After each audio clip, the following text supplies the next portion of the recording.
কাশ্মীরের জনগণের স্বাধীনতা আন্দোলনে এসব মনে করে জম্মু কাশ্মীরের জনগণের স্বাধীনতা আন্দোলনে যাওয়া উচিত। মানুষ স্পিকার বিরুদ্ধে জায়গাটা খুব সিম্পল। প্রথমে খুব স্বাভাবিকভাবে মানুষ স্পিকার তারা যে কেসগুলো দেখেছে সেগুলো মানছি, তারপর নিজের কেস করছি। তারা আসলে যে লাভগুলো দেখিয়েছেন সেই লাভগুলো দেখানোর সময় তারা যে স্ট্যাটাসগুলো একটু বর্ণনা করছেন সেই স্ট্যাটাসগুলো যে পুরোপুরি আমাদের কেসকে সমর্থন করে সেটি ব্যাখ্যা করে। দেখেন তারা কি কি স্ট্যাটাসগুলো বলেছেন। প্রথম স্ট্যাটাসগুলো, আমাদের নিজেদের কোনো সরকার নাই, আমাদের নিজেদের উপর কন্ট্রোল নাই, আমাদের উপর অনেক বেশি অপারেশন আছে, আমাদের উপর আমাদেরকে ইন্ডিয়া পাকিস্তান চায়না সবাই একটা আদার করে রাখছে।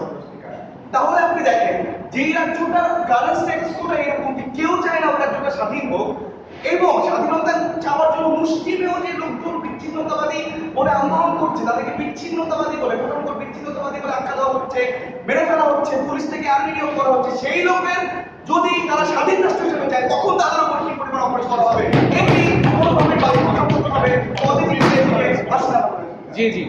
স্পিকার, আমি যখন আমার বক্তব্য দিই বাকি স্টেট বলতে আমি বাকি ভারতের বাকি স্টেটগুলোর কথা বলেছি, চীন, পাকিস্তান, ভারত কিংবা এইভাবে রাষ্ট্রগুলো কিংবা স্পিকার ওই রাষ্ট্রগুলোর কথা আমরা বলিনি। নিজে একদম ভারত পাকিস্তান চীন তিনটি রাষ্ট্রের কথা বলছেন এবং বলেছেন পাকিস্তান ভারত এই রাষ্ট্রগুলো মানে প্রত্যেকেই হচ্ছে কাশ্মীরের যে জাতিসত্তা সেই জাতিসত্তা হিসেবে মানে দাঁড়াতে দিতে চায় না। উনি বলেছেন যে চীন, ভারত এবং পাকিস্তান তাদের প্রত্যেকের ইন্টারেস্ট আছে এই জায়গার করতে। উনি এটা বলেছেন, আমি নিচ্ছি জি বলছেন। আমি আদার করছি, বলছিলাম এই রাজ্যটার উপর প্রত্যেকটা রাষ্ট্রের সংস্কৃতির স্টেক আছে মানবাধিকার। এই স্টেকটির কারণে এই তিনটি রাষ্ট্রের কেউ তাদেরকে মানবাধিকার মাথা চারা দিয়ে জাতি রাষ্ট্র হিসেবে দাঁড়াতে দিতে পারবে না এবং দাঁড়াতে দিতে চাবে না মানবাধিকার। তার মানে এটা পুরোপুরি ভাবে একটা নাইতিক হবে ওই জাতির জন্য মানবাধিকার। পরবর্তীতে আসি, তারা বলেছেন মিডিয়াতে তাদেরকে টেরোরিস্ট হিসেবে দেখানো হচ্ছে মানবাধিকার। দেখেন এর ব্যাখ্যা ভারত সরকার একদম সুন্দরভাবে ব্যাখ্যা দিয়েছে। অনেকগুলো মানবাধিকার আপনি ইউটিউব ঘাটেন, আপনি টক শো গুলো ঘাটেন, বিচ্ছিন্নতাবাদী তাদেরকে কেন বলা হয় এটা নিয়ে তাদের অনেক মানবাধিকার ক্ষোভ ছিল এবং এর ব্যাখ্যাটি খুব চমৎকার। যখন একটি রাষ্ট্রের সবাই মিলে আপনি স্বাধীনতা চাবেন সেটা বিচ্ছিন্নতাবাদ না। বিচ্ছিন্নতাবাদ কোনটা? যখন একজন রাষ্ট্রের মুষ্টিমেয় কিছু লোক একটা নির্দিষ্ট দাবি নিয়ে বিচ্ছিন্নভাবে মানবাধিকার অরাজকতা তৈরি করবে সেটা হচ্ছে বিচ্ছিন্নতাবাদ মানবাধিকার। এই কারণে তাদেরকে বিচ্ছিন্নতাবাদী বলা হচ্ছে। এটি সকলের দাবি, এরকম ভ্রান্ত কথা বলার কোনো মানে কারণে মানবাধিকার এটি পুরো মিথ্যাচার, এই সকল দাবি ছিল মানবাধিকার। তার মানে তারা যে সিচুয়েশন গুলো দেখিয়েছে এই সিচুয়েশন গুলো পুরোপুরি ভাবে আসলে আমাদের ঘরেই আসলে। এবার দেখি আমাদের পজিটিভ কেসগুলো কেন আসলে আমি তাদেরকে স্বাধীনতা দিতে চাই না বা আমরা মনে করি এই মুহূর্তে তাদের স্বাধীনতা চাওয়া উচিত না। মানবাধিকার প্রথম কথা, মানবাধিকার অলরেডি কাশ্মীরে দুটো ভাগ আছে মানবাধিকার, আজাদ কাশ্মীর, জম্মু কাশ্মীর। মানবাধিকার যদি কাশ্মীর স্বাধীনতা চায় তাহলে আজাদ কাশ্মীরে কি হবে? মানবাধিকার জম্মু কাশ্মীরের স্বাধীনতা চায় তাহলে আজাদ কাশ্মীরে কি হবে? আজাদ কাশ্মীর যখন স্বাধীনতা চায় মানবাধিকার তারা বলবেন ভারত সরকার এই ব্যাপারে পর্যাপ্ত মানবাধিকার মনোযোগ দিচ্ছে না। মানবাধিকার অনেক ভারতের এখনো অনেক রাজ্যেই মানবাধিকার, ভারতের কিন্তু ইকোনমিক ব্যালেন্স না। মানবাধিকার অনেক রাজ্যে ইকোনমিক যে ডিফারেন্স সেটি বিদ্যমান রয়েছে। ফরেন মানবাধিকার এখন পাঞ্জাব স্বাধীনতা চাইলে মানবাধিকার, ভারতে অনেক রাজ্যের মানবাধিকার দায় দুশ্মনীতে বসবাস করছে তারা স্বাধীনতা চাইল, তখন এই ব্যাপারটা কোন দিকে যাবে? এরকম একটা সিচুয়েশনে ভারত কখনোই মানবাধিকার এই কাশ্মীরের জনগণকে স্বাধীনতা দিবে না। তুলনা করে যাচ্ছে মানবাধিকার দেখেন অলরেডি মানবাধিকার প্রথমে পুলিশ নিয়োগ করা হয়েছে, তারপরে স্পেশাল আর্মি মিলিটারি ফোর্স নিয়োগ করা হয়েছে। মানবাধিকার কাশ্মীরে যখন নির্বাচন করা হয় একজন লোক মানবাধিকার সেই নির্বাচনে প্রত্যাখ্যান করে। মানবাধিকার 80% লোক সেই নির্বাচনে ভোট দিয়েছে ভারত সরকারের পক্ষে। মানবাধিকার যদি ওই লোকজনের সবার মতবাদী থাকতো যে আমার স্বাধীনতা দরকার তাহলে এই নির্বাচনটি অনুষ্ঠিত করা হবে। কাজে এরকম মিথ্যাচারের সংসদে করার কোনোই মানে হয় না মানবাধিকার। তারপরে আছে মানবাধিকার অতিরিক্ত কি দ্বিতীয়ত মানবাধিকার তাদের নিজেদের মানবাধিকার এগেইনস্টে ভারত যে সরকার মানবাধিকার আপনি তুলনাটা করে দেখেন। ভারত থেকে বিচ্ছিন্ন হয়ে তারা যখন স্বাধীনতা চায় মানবাধিকার ওই বিচ্ছিন্নতাবাদী গোষ্ঠীগুলো যাদেরকে অলরেডি বিচ্ছিন্নতাবাদী বলা হচ্ছে মানবাধিকার, তাদের অবস্থানটি ভারতের এত বড় সরকারের তুলনায় অনেক ক্ষীণ। মানবাধিকার তাদের নিজস্ব কোনো আর্মি মিলিটারি ফোর্স নেই। মানবাধিকার অলরেডি তাদেরকে ভারতের যে তাদের প্রতি ইন্টারেস্ট আছে সেই জন্য তাদের জন্য শুধুমাত্র স্পেশাল আর্মি মিলিটারি ফোর্স নিয়োগ করা হয়েছে, আর কোনো রাজ্যে ভারত এটা করে নাই মানবাধিকার। তার মানে ভারত সরকারের কোনো রকম কনসার্ন নাই।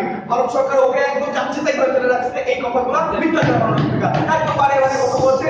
এই কনটেক্সটে এই সার্কামস্টেন্সে আমাদের মনে হয় এই সংসদ অর্থাৎ জম্মু কাশ্মীর স্বাধীনতা চাওয়া উচিত না। মানবাধিকার প্রশ্ন করেছিলাম তাহলে কার্গিল যুদ্ধের সময় তখন কেন আপনারা স্বাধীনতা চাইলেন না? আগে মানবাধিকার হুট করে মানবাধিকার 1990 এর পর বা 2000 সালে 2016 সালে কি এমন সিচুয়েশন হয়েছে যে কারণে হুট করে আপনি স্বাধীনতার মানবাধিকার এটা সম্ভব না। মানবাধিকার পাকিস্তান স্পিকার পুরো আজাদ কাশ্মীরের দখলে আছে মাননীয় স্পিকার। যখন এই কাশ্মীর স্বাধীনতা যাবে মাননীয় স্পিকার, সেই কাশ্মীর স্বাধীনতা যাওয়ার পর আজাদ কাশ্মীরের উপাসে যদি পাকিস্তানের কাছে স্বাধীনতা চায় মাননীয় স্পিকার, ইন্ডিয়া মাননীয় স্পিকার পাকিস্তানের কাছে এই মোরাল পরাজয়টা নিবে না মাননীয় স্পিকার।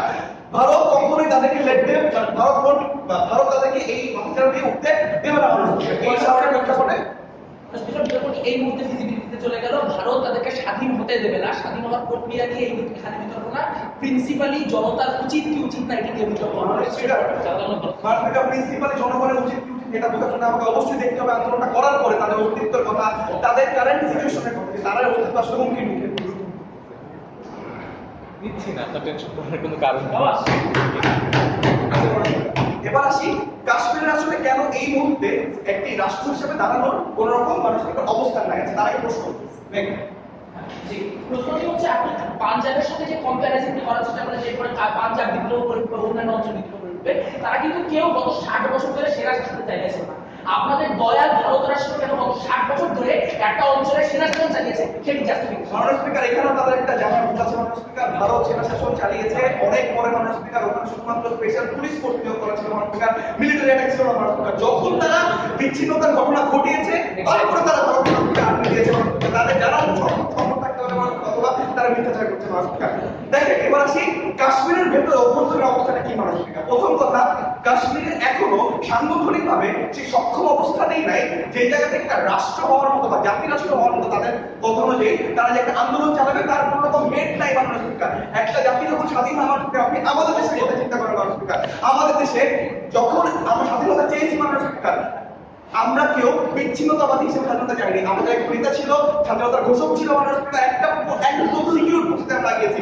এরকম কোন নেতাই এখন মাননীয় স্পিকার কাশ্মীর করে মাননীয় স্পিকার দেখেন, যদি মাননীয় স্পিকার দেখেন, যদি কাশ্মীরের প্রতি ভারতের জনগণ মাননীয় স্পিকার বিরোধ হবে, তারা বলেছেন ভারতের জনগণের নাকি এটি কনসার্নই না মাননীয় স্পিকার। মাননীয় স্পিকার দেখেন, ভারতের এতগুলো রাজ্য রয়েছে মাননীয় স্পিকার, প্রত্যেকটি রাজ্যে কেন্দ্রীয় সরকারের হস্তক্ষেপ থাকবে। তারা এটাকে অনেক খারাপ ভাবে দেখছে, কেন্দ্রীয় সরকার আমার এখানে হস্তক্ষেপ আছে। মাননীয় স্পিকার, এটা ভারতের একটা রাজ্য, তো কেন্দ্রীয় সরকার এখানে হস্তক্ষেপ চালাবে, এটাই স্বাভাবিক মাননীয় স্পিকার। ভারতের অন্যান্য যে কোনো রাজ্যের উপর যেমন স্থানীয় সরকারের উপরে মাননীয় স্পিকার কেন্দ্রীয় সরকারের হস্তক্ষেপ থাকে, একইভাবে মাননীয় স্পিকার কাশ্মীরেও এটি আছে। কাজেই মাননীয় স্পিকার অতীতের প্রশ্নে এক, তাদের নিজস্ব সিকিউরিটি নাই মাননীয় স্পিকার, তাদের অভ্যন্তরীণ গঠনতন্ত্রে মাননীয় স্পিকার এরকম কোনো লিডার নাই যে এসে নেতৃত্ব দেবে। তিন, ভারত পাকিস্তান এই দুটির কাছে, পাকিস্তানের কাছে ভারত মরালি কখনো এখানে হার মানতে যাবে না মাননীয় স্পিকার। এবং এই জনগণের পরবর্তীতে বেঁচে থাকা এবং টিকে থাকার অস্তিত্বের জন্য মাননীয় স্পিকার কাশ্মীরের স্বাধীনতা এই সংসদ চায় না মাননীয় স্পিকার। ধন্যবাদ।